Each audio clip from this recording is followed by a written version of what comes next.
అలాగే ఈ సంవత్సరం అతిపెద్ద సమస్య ఎదుర్కోబోయేటువంటి వాళ్ళు సెలబ్రిటీస్. సెలబ్రిటీస్ అనగానే ఒక్క సినిమా ఇండస్ట్రీకి సంబంధించి రారు. సెలబ్రిటీ అనేటువంటి వాడికి మనం ఇంగ్లీష్లో తీసుకునే పర్యాయ పదం వివిఐపి లేదా విఐపి అంటే వెరీ ఇంపార్టెంట్ పర్సన్. వీళ్ళు రాజకీయాల్లోనూ ఉంటారు, వ్యాపారంలోనూ ఉంటారు, సినిమా రంగంలోనూ ఉంటారు, టీవీ రంగంలోనూ ఉంటారు, సోషల్ మీడియాలోనూ ఉంటారు. సో ఎవరైతే సెలబ్రిటీలో వాళ్లకు ఈ సంవత్సరం సంచలనాలు సమస్యలు ఎదుర్కాబోతూ ఉన్నాయి. ఓకే. సో ఖచ్చితంగా సెలబ్రిటీ అనేవాడికి ఏదో ఒక సమస్య ఈ సంవత్సరం రాబోతుంది. సమాజంలో చెడ్డ పేరు రావచ్చు, న్యాయపరమైన ఇబ్బందులు రావచ్చు, జైలుకి వెళ్ళాల్సి రావచ్చు, సంఘంలో గౌరవం పోవచ్చు. సో సెలబ్రిటీలు ఈ సంవత్సరం జాగ్రత్తగా ఉండాలి.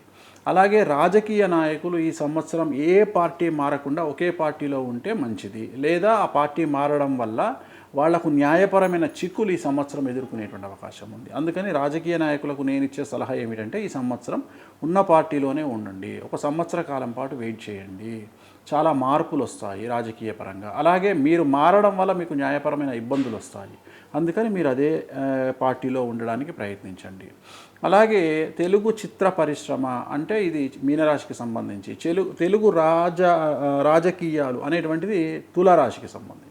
సో తులారాశిని తీసుకుంటే 6వ స్థానమైనటువంటి మీనరాశిలో షష్టగ్రహ కూటమి ఏర్పడతా ఉంది.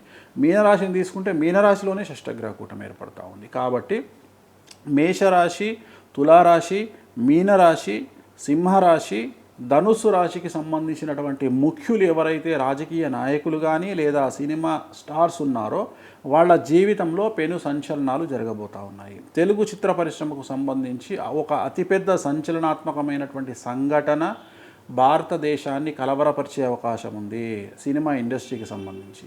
అలాగే మీడియా రంగానికి సంబంధించి కూడా ఈ సంవత్సరం అతి సంచలనాలు నమోదు కాబోతూ ఉన్నాయి. కారణం మీడియా రంగం అనేటువంటిది సింహరాశికి సంబంధించి ఈ సంవత్సరం 8వ స్థానంలో షష్టగ్రహ కూటమి ఏర్పడతా ఉంది కాబట్టి దానికి కూడా కొన్ని సంచలనాలు ఉన్నాయి. సో ఇలా కొన్ని రాసులకు సంబంధించినటువంటి సెలబ్రిటీలకు, ముఖ్యులకు ఈ సంవత్సరం సంచలనాలు ఉన్నాయి. అవి ఏమి